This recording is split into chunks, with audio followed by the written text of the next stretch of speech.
بسم الله الرحمن الرحيم. الحمد لوليه والصلاة والسلام على من لا نبي بعده.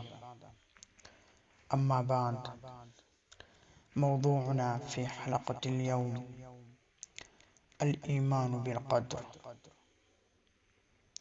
في هذه الحلقة سنتكلم عن الإيمان بالقدر، وما هو القدر وما أثر في حياتنا.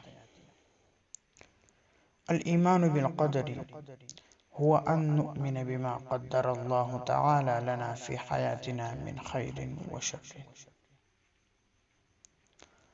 وقال الله تعالى: وما تشاءون إلا أن يشاء الله.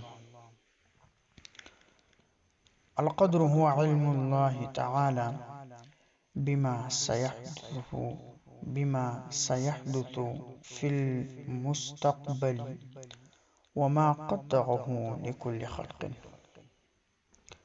والإيمان بالقدر يشمل الإيمان بما قدر الله في جميع شؤون حياتكم، من السلامة والمرض والرزق والفقر. وفي ذلك إيمان في قلب المؤمن برحمة الله وحكمه وقضائه،